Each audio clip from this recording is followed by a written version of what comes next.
기도하시겠습니다. 거룩하신 하나님 감사합니다. 오늘도 복된 주일 아침 우리를 주님의 전에 불러주시고 오늘도 말씀 앞에 나오게 하시니 감사합니다. 오늘도 우리를 위해서 기도하신 장로님의 기도 주님께서 받아주신 줄로 믿습니다. 우리가 늘 말씀을 가까이 하고 묵상하기를 즐겨합니다. 오늘도 예배하는 우리 모든 예배 하나님께서 함께 하시고 흠양하여 주시옵소서.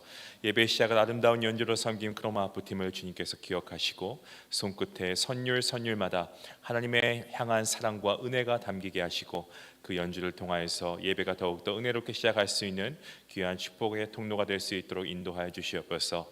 아버지, 저희 교회에 많은 전도회를 허락하시고 특별히 그 가운데 우리 구전도회 주님이 사랑하셔서 지금도 교회에서 여러 가지 모습으로 섬기며 하나님을 영화롭게 하시니 감사합니다.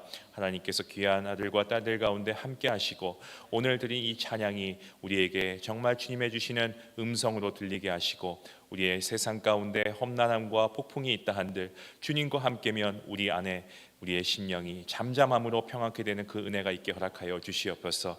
아버지, 오늘도 하나님 말씀 앞에 섭니다. 전하는 종도 또 말씀을 듣는 아버지 주의 백성들도 두렵고 떨리는 마음으로 하나님 앞에 나아갑니다. 오직 하나님의 뜻만 분명히 선포되게 하여 주시옵소서. 듣는 모든 성도님들 마음밭을 주님께서 부드럽게 하시고 말씀이 깊이 심기고 뿌리 내릴 수 있도록 하나님 역사하여 주시옵소서. 감사하며 예수님의 이름으로 기도하옵나이다. 아멘. 지난주일 말씀 내용을 잠깐 말씀을 드리겠습니다. 라합은 선택을 했습니다. 어떠한 선택이었습니까? 눈앞에 상황이 아니었습니다. 바로 하나님의 뜻과 영혼을 바라보며 믿음으로 선택했습니다. 그 선택은 여리고성이 견고함에도 불구하고 무너지기 전에 아무것도 보이지 않는 그러한 상황 가운데 내린 믿음의 결단이었습니다. 그래서 우리가 이 말씀을 통해서 우리의 선택이 영원을 좌우할 수 있다라는 것을 기억하면서 라합이라고 하는 이 여인처럼 우리가 믿음의 선택을 하고 믿음으로 살아내야 한다라는 말씀이었습니다. 오늘 그 라합의 선택에 이어서 오늘은 라합의 이 고백이 나오고 있는 말씀의 내용입니다. 본문 9절 말씀입니다. 말하되 여호와께서 이 땅을 너희에게 주신 줄을 내가 아노라. 우리가 너희를 심히 두려워하고 이 땅 주민들이 다 너희 앞에서 간담이 녹나니. 지금 라합은 여리고 성 안의 분위기를 우리에게 설명해 주고 있습니다. 여리고 성 안에 있는 사람들 어떠한 상황입니까? 큰 두려움에 사로잡혀 있습니다. 그 이유가 무엇입니까? 이어지는 말씀을 보시면 이는 너희가 애굽에서 나올 때에 여호와께서 너희 앞에서 홍해물을 마르게 하신 일과 너희가 요단 저쪽에 있는 아모리 사람의 두 왕 시온과 옥에게 행한 일 곧 그들을 전멸시킨 일을 우리가 들었음이니라. 하나님께서 이스라엘 백성들과 함께 하셨습니다. 그 능력이 나타났고요. 그리고 그 소식이 여리고 성 안까지 전해지게 되었습니다. 그 결과 사람들의 마음이 심히 두렵게 된 것입니다. 오늘 말씀의 중요한 출발점이라고 하면 바로 여기에 있습니다. 두려움도 믿음도 모두가 이 들음이라고 하는 듣는 것에서 시작된다라는 사실입니다. 그래서 우리는 먼저 바르게 들어야 한다라는 이 교훈의 말씀을 우리가 깨닫게 됩니다. 하나님의 말씀을 어떻게 듣느냐가 우리의 반응과 우리의 삶을 결정한다라는 말씀입니다. 제가 예전에 라디오를 듣다가 들었던 사연 중에 이런 사연이 있었습니다. 젊은 커플이 사귄 지 100일이 된 겁니다. 평상시에는 돈이 없으니까 분식집만 배회하다가 이 100일이 되었으니까 근사한 데 가자, 레스토랑 가자라고 해서 간 겁니다. 그래서 막상 들어가니까 여자친구가 뭘 먹어야 될지 모르겠는 거예요. 근데 오늘 100일이고 하니까 조심스럽게 남자친구에게 이렇게 물어봅니다. 안심 스테이크를 주문하고 싶었나 봐요, 이 자매가. 그래서 남자친구에게 나 오늘 안심해도 돼? 남자친구가 근데 이 말을 전혀 다르게 이해한 거예요. 진지한 표정으로 아이 그럼 오늘은 내가 계산할 거니까 진정하고 안심해. 이 여자친구가 잠깐 멈칫하다가 내가 한 말이 그 말이 아닌데 먹는 안심 스테이크인데 웬 안심? 이런 생각을 했다고 해요. 자, 또 이런 일도 있습니다. 시장에서 여러분 저도 제가 한국에 가면 이 광장시장 자주 가는데요. 이 시장에 가는데 어떤 아주머니가 길거리에 가다가 뒤에서 자꾸 어떤 남자분이 이렇게 부르는 거예요. 같이 가요 처녀, 같이 가요 처녀 이러는 거예요. 그래서 난 아줌마인데 내가 아주 처녀로 보이나 기분이 좋아서 누가 나를 이렇게 부르나 해서 딱 보니까 거기 생선가게 아저씨가 갈치가 5,000원, 갈치가 5,000원 이거를 같이 가요 처녀 이렇게 들은 거예요. 잘못 들은 겁니다. 우리가 하나님의 뜻대로 살기 위해서 여러분 가장 필요한 게 뭐라고 생각하십니까? 하나님의 말씀을 바르게 듣는 거예요. 왜냐하면 듣고 나면 반드시 반응이 필요하기 때문에 그렇습니다. 오늘 본문에 나오는 여리고성 사람들도 동일한 말씀을 들었습니다. 하나님께서 하신 일들을 들었고 그 소식을 통해서 반응하고 있죠. 근데 그들의 반응이 무엇입니까? 크게 두려워하고 있습니다. 여리고성 사람들은 패닉에 빠진 거예요. 우리라고 하는 표현을 보시면 우리가 너희를 심히 두려워하고 라고 되어 있는데 우리라는 것, 그러니까 사실 라합도 그 안에 포함이 되어 있습니다. 라합도 두려움이 있었다는 거죠. 무슨 말입니까? 라합과 여리고성 사람들 동일한 소식을 듣고 동일하게 두려움이라고 하는 감정을 느끼고 있습니다. 자, 여기까지는 모두가 같은 출발선에 서 있는 것처럼 보입니다. 하지만 중요한 것은 바로 그 다음이죠. 두려움 이후의 반응이 서로 달랐다라는 것입니다. 여리고성 사람들은 두려움 속에서 어떻게 반응합니까? 성문을 더 굳게 닫습니다. 경비를 강화하고요. 그리고 더 이상 외부에 어떤 소식이 들어오지 않도록 차단해 버립니다. 하나님의 이야기를 더 이상 듣지 않으려 하고 마음을 닫고 완고하게 굳어버린 그들의 모습을 우리가 보아야 합니다. 무엇이 이들을 강박하게 만들었습니까? 두려움이라고 하는 바로 그 감정입니다. 자, 그런데 시작은 같았습니다만 라합이라고 하는 여인은 다르게 반응합니다. 이 여인도 동일하게 두려움을 느꼈다라고 말씀드렸습니다. 하지만 그 두려움 가운데 이 여인은 마음을 닫지 않았습니다. 오히려 그 두려움을 계기로 말미암아 하나님을 향해 마음을 열고 있습니다. 하나님께서 하신 일을 듣고 그 하나님이 정말 참 하나님이시구나 라는 것을 인정하고 하나님의 편에 서기로 결단한 라합입니다. 두려움이 이 여인을 하나님께로 돌이키고 있는 이 모습을 여러분 주목하시기 바랍니다. 같은 소리를 듣지만 전혀 다른 반응을 하고 있습니다. 바로 여기에 믿음과 불신앙이 있는 것이죠. 그 차이가 여기 있습니다. 여기 계신 분들 중에 나는 두려움이 없습니다라고 하신 분들 누가 계십니까? 아무도 없습니다. 내일 일은 난 몰라요. 오죽하면 찬양 가사도 그런 말이 있을까요? 한 치 앞도 모르는 이 세상 가운데 우리는 두려움이 있습니다.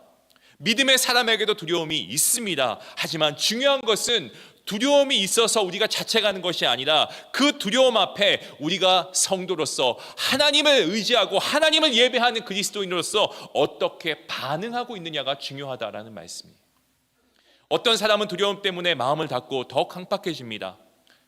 어떤 사람은 두려움 때문에 하나님을 찾고 하나님께 돌아옵니다. 라합은 바로 그 두 번째 길을 선택한 사람이었습니다. 두려움을 통해서 하나님을 향해 나아간 여인, 그 여인이 바로 라합이었고 그러한 사람이 바로 믿음의 사람이다라는 것을 우리에게 교훈하고 있습니다. 거듭 말씀드립니다. 두려움은 누구에게나 찾아옵니다. 창세기 16장을 보시면 믿음의 조상 아브라함도 그랬습니다. 여호수아 1장을 우리가 봤지만 여러분 여호수아도 두려움에 빠져 있었죠. 모세도 다윗도 두려움에 빠져 있었던 적이 있습니다. 성경을 보시면 수많은 하나님의 사람들 모두가 두려움을 경험하지 않았습니까? 하지만 그들은 두려움에 머물러 있지 않았다라는 거죠. 하나님을 의지하고 그 두려움을 이겨낸 사람들이었습니다. 지금 우리의 삶도 동일합니다. 우리가 두려움을 경험하고 있습니다. 세상은 참 요동하고 지금도 우리가 이 전쟁의 한가운데 있지요. 하나님의 말씀을 듣고도 두려울 때가 있습니다. 내가 처한 현실과 상황과 문제를 보니까 마음이 흔들리고 믿음이 계속 흔들립니다. 맡겨진 직분 때문에 부담을 느끼고 두렵기도 하고, 그리고 관계 가운데 상처와 염려로 인해서 두려움에 빠질 때도 있습니다. 하지만 여러분, 중요한 것은 두려움이 아닙니다. 그 두려움 속에서 무엇을 선택하느냐, 어떻게 반응하느냐가 중요하다라는 말씀입니다. 믿음은 현실을 부정하는 것이 아닙니다. 믿음은 현실을 외면하거나 없는 것처럼 여기는 것이 아닙니다. 믿음은 하나님을 우리가 온전히 신뢰함으로 그 현실을 하나님의 시선으로 다시 바라보고 해석하는 것이 믿음인 것입니다. 그래서 믿음은 더 많은 정보를 아는 데서 결정되는 것이 아니고, 우리가 하나님을 신뢰함으로 그 해석이 우리의 삶의 반응으로 나타나는 것이다 라는 말씀입니다. 라합을 보십시오. 이 여인은 하나님께서 하신 일을 똑같이 들었습니다. 그리고 분명 두려움에 빠져 있었습니다. 하지만 그 두려움 가운데 라합은 하나님을 향해서 믿음의 걸음을 떼기 시작합니다. 하나님을 의지하기로 선택합니다. 그 믿음이 결국 이 여인의 입술과 삶을 통해서 나타나고 있는 것을 보시기 바랍니다. 이 라합의 고백, 오늘 말씀을 통해서 우리가 보게 되는데, 그 첫 번째 고백이 뭡니까? 본문 9절 말씀에 여호와께서 이 땅을 너희에게 주신 줄을 내가 아노라 라고 되어 있습니다. 여기서 주신 줄이라는 표현은 히브리어로 나탄이라고 하는 단어를 사용하고 있습니다. 이 단어는 완료형입니다. 아직 눈에 보이는 결과는 아니지만 이미 이루어진 일처럼 확신하고 말하는 단어가 나탄입니다. 라합은 아직 아무것도 일어나지 않았습니다. 여리고성은 여전히 견고합니다. 하지만 그 일어나지 않은 일들 가운데서도 마치 일어난 것처럼 고백하고 있습니다. 여러분, 나탄이라고 한 단어는 성경 여러 곳에서 동일하게 사용되고 있다는 것을 아십니까? 창세기 12장 7절 말씀을 보시면 하나님께서 아브라함에게 내가 이 땅을 내 자손에게 주리라 라고 한 이 말씀에서도 이 단어가 사용됩니다. 그리고 출애굽기 6장에 보셔도 내가 아브라함과 이삭과 야곱에게 주기로 맹세한 땅으로 너희를 인도하고 그 땅을 너희에게 주어 라고 했을 때도 동일한 단어가 사용되고 있습니다. 이 단어의 의미를 우리가 잘 봐야 됩니다. 단순히 하나님께서 자 여기 선물이야 라고 선물처럼 주시는 게 아니고, 하나님께서 이미 약속하신 언약을 반드시 성취하겠다라는 하나님의 주권적인 선언입니다. 우리가 주세요 해서 인간이 요청해서 받은 선물이 아니고, 하나님께서 스스로 결정하시고 반드시 이루시는 그 하나님의 행위를 나타낼 때 나탄이라는 단어를 사용합니다. 자, 그렇다면 지금 라합의 고백은 어떠한 고백입니까? 무엇을 의미합니까? 이 전쟁의 주체는 인간이 아니고 만군의 여호와 하나님이시고, 이 모든 전쟁의 승패는 이미 하나님에 의해서 결정되었고, 하나님께서 이 땅을 이스라엘에게 넘겨주셨다라고 하는 신앙의 고백인 것이죠. 얼마나 놀라운 고백입니까, 여러분? 단순히 너희가 이길 것 같다 이런 수준이 아니고, 그래서 내가 너희 편에 설게 이게 아니에요. 라합은 이미 하나님께서 이 성을 너희에게 주셨다라고 고백하고 있습니다. 결과를 보고 판단하는 것이 아니고 하나님을 신뢰함으로 이미 이루어진 것을 선포하는 믿음의 고백을 우리는 보게 됩니다. 그리고 여기서 한 걸음 더 나아가죠. 그걸 내가 아노라라고 고백하고 있습니다. 안다라는 것은 정보를 단순히 수집하는 수준이 아닙니다. 여러분, 야다라는 말 들어보셨을 겁니다. 거기서 나온 말인데 본문에서는 야다티라는 형태로 사용됩니다. 이 단어가 뭐냐라면,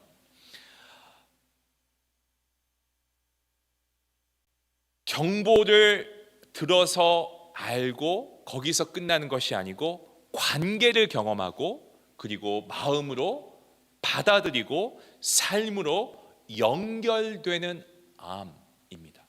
그러니까 나는 이미 하나님께 내 마음을 들여서 그분을 알고 있다라는 겁니다. 단순한 지식이 아니고 하나님을 인격적으로 받아들인 믿음의 고백. 라합은 나는 이미 그 하나님을 영접했습니다. 하나님의 뜻을 그래서 알고 있습니다 라고 선언하고 있습니다. 이것이 바로 라합의 믿음이죠. 그래서 저는 히브리서 11장 믿음장에 라합의 이름이 나오는 것은 너무나 당연하다고 이해가 되더라고요. 여러분, 놀라운 것은 전쟁이 시작도 안 되었습니다. 하지만 라합에게는 이미 전쟁이 끝난 것과 같다라는 거죠. 눈으로 아무런 변화가 없습니다. 믿음으로 이미 결과를 보고 있었기 때문에 이 여인은 그러한 믿음의 고백을 한 겁니다. 우리의 삶도 마찬가지입니다.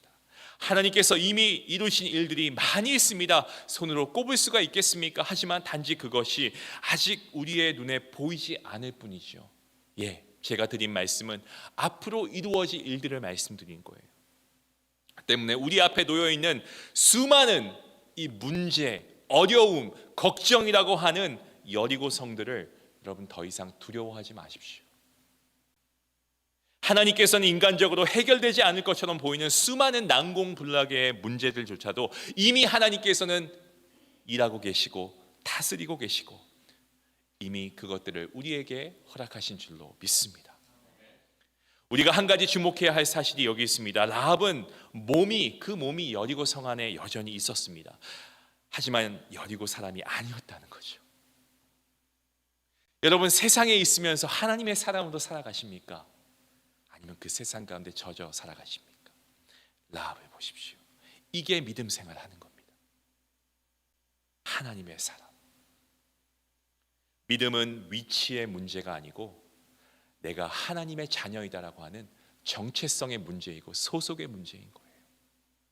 우리 스스로에게 질문하기 원합니다. 나는 누구에게 속한 자인가?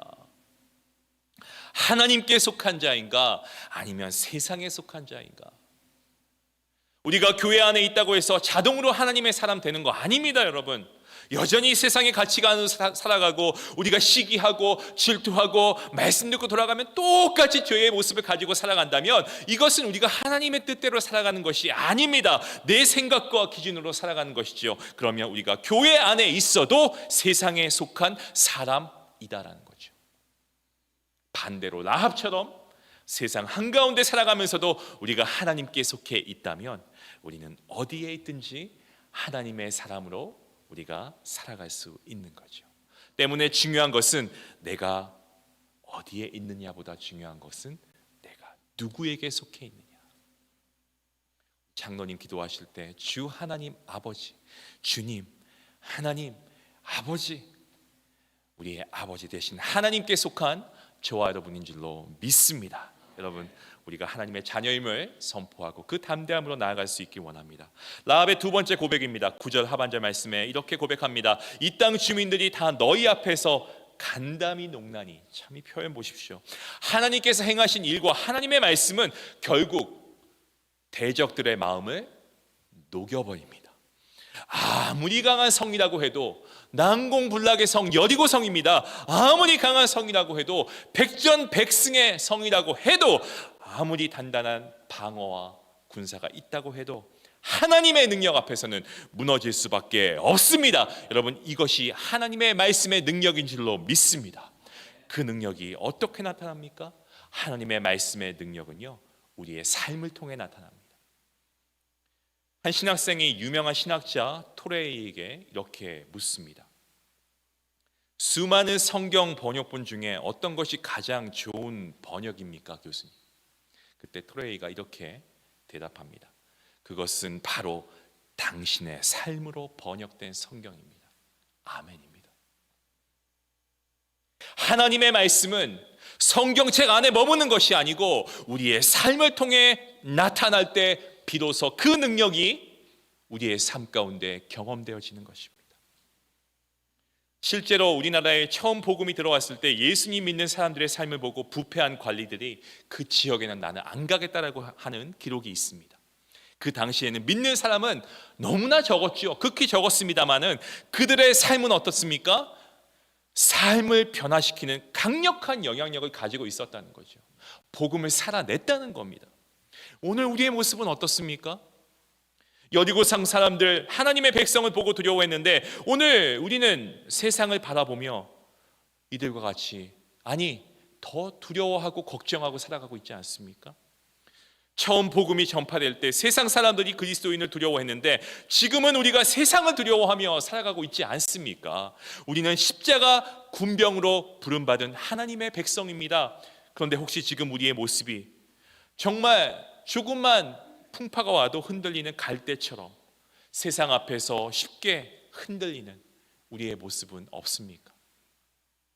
주님은 우리를 연약하게 무너지는 존재로 부르시지 않습니다. 담대하게 서서 세상 가운데, 우리의 자녀 가운데, 우리의 다음 세대 가운데 복음의 선한 영향력을 미치는 주님의 군대로, 십자가의 군사로 저와 여러분을 부르셨습니다. 때문에 우리는 다시 영적인 담대함을 하나님의 말씀을 통해서 회복해야 할 줄로 믿습니다. 세상의 방식이 아니고 말씀대로 살아내는 용기를 가져야 합니다. 믿음의 사람으로서 정체성을 회복하고 하나님의 말씀의 능력을 회복해야 합니다. 그렇게 할 때 우리의 삶이 세상 가운데 빛이 되고 우리의 자녀가 부모인 우리를 보고, 아, 우리 부모가 저렇게 믿음 생활하는 거구나, 저게 맞겠구나, 나도 저렇게 하나님 믿어볼까? 라는 생각을 하게 되는 거죠. 세상이 교회를 보고 세상이 교회를 손가락질하는 것이 아니고, 그래, 저렇게 살아야 돼, 교회를 보니까 소망이 있구나, 세상의 변화에 교회가 중심이 되어야 하죠. 이와 같은 빛과 소금의 역할을 감당하는 교회, 그리고 말씀으로 이 지역을 변화시킬 수 있는, 우리의 다음 세대를 믿음으로 하나님께 이끌 수 있는 십자가 군병의 삶을 저와 여러분 모두가 살아갈 수 있기를 주님의 이름으로 간절히 축원합니다. 자, 우리가 어떻게 십자가 군병으로 살아갈까요? 제가 운전을 하다가 경험했던 일입니다. 그날도 제가 사택에서 교회로 오기 위해서 이 스카이라인 드라이브를 타고 이 웨스트모어에서 이제 좌회전을 하거든요. 주유소가 있는데 좌회전 차에서 들어가려고 이제 들어가는데 갑자기 차 한 대가 반대쪽 차선에서부터 쭉 들어오는 거예요. 속도를 줄이지 않고. 제가 얼마나 당황했던지. 급하게 끼어든 차를 보고 제가 너무 화가 나서 번호판도 보고 뒤에 유리를 딱 보니까 뒤에 이런 문구가 있더라고요. Baby on board. 그 차의 운전은요, 제가 느꼈을 때는 전혀 아기가 탄 차처럼 운전하지 않았던 것 같습니다. 조심스럽지 않았습니다. 카레이서처럼 거칠게 움직이고 있었습니다. 여러분, 우리의 모습이, 우리의 신앙이 이 모습과 닮아 있지 않을까요? 입술로 예수님이 내 안에 계신다고 말합니다. 예배 드릴 때 아멘 아멘 합니다. 그런데 우리의 실제 삶은 전혀 그에 맞지 않게 살아갈 때가 얼마나 많이 있습니까? 우리가 십자가 군병으로 살아가기 위해서 필요한 것은요, 뭡니까? 내 안에 주 예수 그리스도의 십자가를 실제로 우리가 우리의 삶에 모시고 우리가 그 십자가의 도를 따라가는 것이죠. 주님이 그리 하셨던 것처럼 주님의 제자인 저와 여러분도 그 길을 걸어가야 함이 마땅합니다. 예수님께서 내 안에 실제 임하셔야 됩니다. 어떻게 이게 가능합니까? 한국어로 번역이 된 책이 있습니다. 내 마음 그리스도의 집이라고 하는 제목인데요. 그 책에서는 우리의 마음을 여러 개의 방으로 비유하고 있습니다. 제가 히브리서 강의할 때 사용했던 이 책인데, 많은 성도님들이 예수님을 마음에 모신다라고 말합니다. 성령님이 제 안에 계십니다라고 얘기합니다. 근데 사실 예수님이 들어갈 수 있는 영역을 다 스스로가 정해놓습니다. 그러면서 주님, 여기는 괜찮습니다. 지저분하니까 보여주기 싫은 거예요, 이 방을. 그리고 이 방은 좀 깨끗한 것 같으니까 이 방은 주님께 드리겠습니다. 하지만 이 방은 절대 여시면 안 됩니다. 건드시면 안 됩니다. 이렇게 말하면서 자기만의 특정 영역을 닫아두는 거예요. 이런 거죠. 제가 교회 예배는 잘 드릴게요.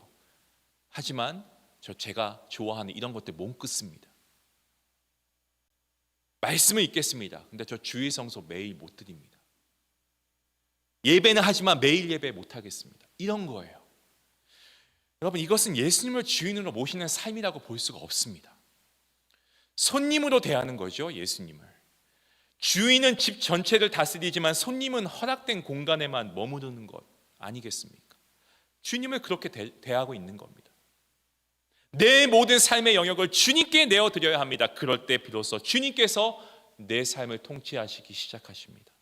내 모든 삶의 영역을 하나님께서 통치하시길 우리가 고백할 때에 우리가 십자가 군병으로 세상에 나아갈 수 있는 것 때문에 여러분, 가장 중심에 예수 그리스도를 십자가에 둘 수 있기를 원합니다. 라합의 세 번째 고백은 11절 하반절 말씀입니다. 이렇게 고백합니다. 너희의 하나님 여호와는 위로는 하늘에서도 아래로는 땅에서도 하나님이시다라는 고백. 자, 이 고백의 의미가 무엇일까요? 라합은 다신론과 우상 숭배가 만연한 그러한 가나안의 문화 가운데 살아온 여인이었습니다. 그런데 지금 이 여인은 모든 신들을 부정하고 있습니다. 여호와 하나님만이 하늘과 땅의 유일하신 하나님이십니다라고 고백하고 있습니다. 다시 말해서 너희의 하나님은 너희의 민족만이 아니고 너희가 알고 있는 그 다양한 신들, 너희가 다 믿고 있지만 너희 민족들만의 하나님이지만 내가 아는 하나님은 온 우주를 다스리는 유일한 참 하나님이시다라고 고백하고 있습니다.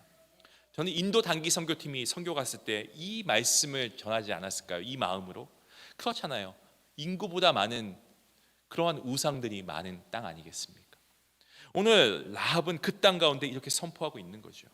이게 단순한 말이 아니고 라합은 지금까지 자기가 속해 있던 모든 자기의 생각과 체계를 다 내려놓고 있습니다. 정치, 종교, 경제, 문화, 삶의 방식까지 모두 버리고 하나님 편에 서겠다라는 결단을 내리고 있습니다. 이방 문화 가운데 살아온 한 여인이 여러분 이런 믿음의 고백을 한다는 거, 이거 정말 놀라운 겁니다. 우리가 오늘을 살아가는 가운데서도 이 결단하는 거 쉽지 않습니다. 예수님을 믿는다라고 고백하지만 여전히 세상의 방식과 가치관을 우리가 그 영향을 받고 살아가지 않습니까? 세상의 기준을 가지고 판단하고 세상의 성공을 부러워하고 세상의 흐름을 따라가고 싶은 마음을 가지고 살아갑니다. 하지만 라합의 고백은 이전 삶에 대한 미련이 전혀 없습니다. 신약성경 고린도후서 5장 17절 말씀처럼 누구든지 그리스도 안에 있으면 새로운 피조물이라 이전 것은 지나갔으니 새 것이 되었다. 이 말씀이 이루어진 삶이 라합의 삶입니다. 완전히 새롭게 과거를 붙들고 있지 않고 새롭게 하나님의 사람으로 고백하고 있습니다. 하나님께 속한 사람, 새로운 삶을 살아가야 됩니다. 여러분, 세상을 이제는 닮아가지 마시고 하나님의 말씀으로 세상을 변화시키는 하나님의 군사가 될 수 있기 원합니다. 끝으로 라합의 네 번째 고백은요, 본문 12절 말씀입니다. 그러므로 이제 청하노니 내가 너희를 선대하였은즉 너희도 내 아버지의 집을 선대하도록 여호와로 내게 맹세하고 내게 증표를 내라. 왜 라합의 이 고백이 중요한 고백이 될까요?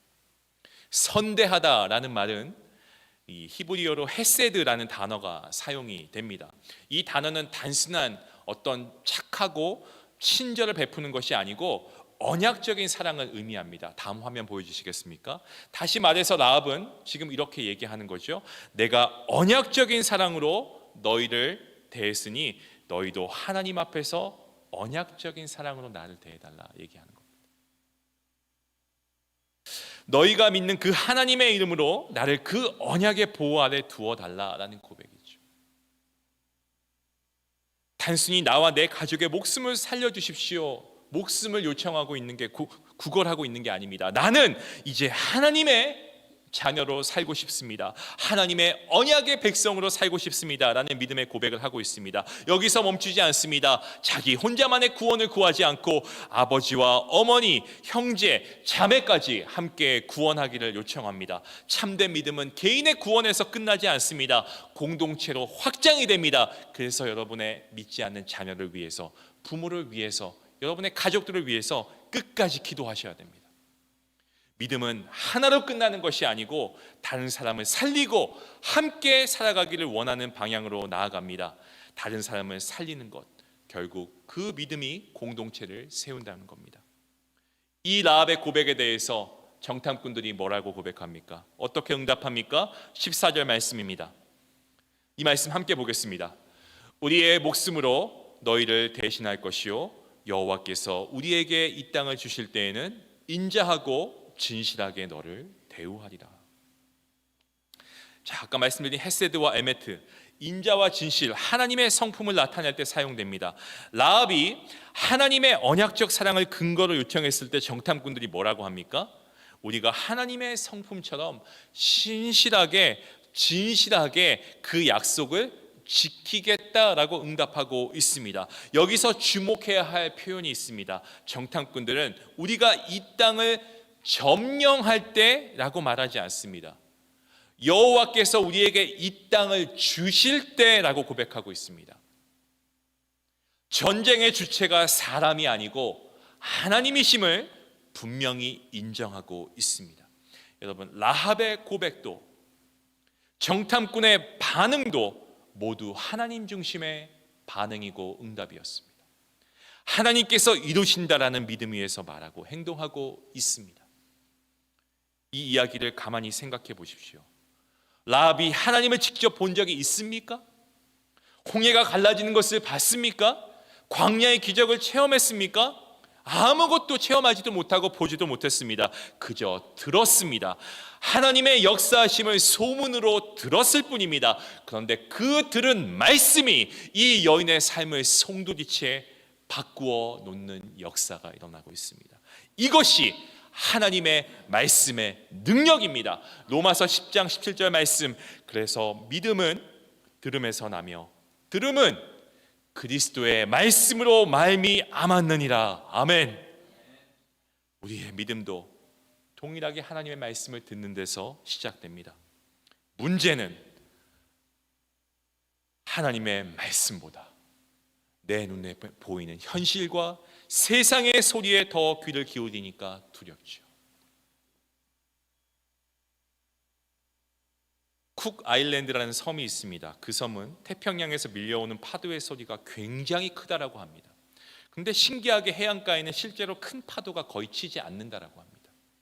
그 이유는 산호초 벨트가 있는데 그 산호초 벨트가 파도를 막아주기 때문에 소리는 큰데 실제로 위협이 되지 않는다라고 합니다. 세상의 소리도 그렇습니다. 두렵습니다. 내 앞길이 정말 깜깜한 것 같아요. 힘듭니다. 하지만 우리를 실제로 무너뜨릴 수 없습니다. 때문에 우리는 세상의 두려움과 그 소리에 흔들리는 사람이 아니고 하나님의 말씀을 듣는 사람이 되어야 합니다. 라합처럼 그 말씀을 듣고 여러분 믿음으로 반응하며 살아가야 합니다. 라합과 함께 하셨던 하나님 지금도 우리와 함께 하십니다. 만유 인류의 법칙, 뉴턴이 만유 인류의 법칙을 만유 인력의 법칙을 발견하기 전에도 사과는 계속 떨어지고 있었습니다. 하지만 모든 사람이 그 현상을 보았음에도 불구하고 그 의미를 깨닫고 반응한 사람은 이 뉴턴이라고 하는 한 인물이었습니다. 사람들이 들었습니다. 여리고 성 안에 있는 사람들 들었고 라합도 들었습니다. 같은 소리입니다. 하지만 어떤 사람은 마음을 닫고 어떤 사람은 하나님께 돌아옵니다.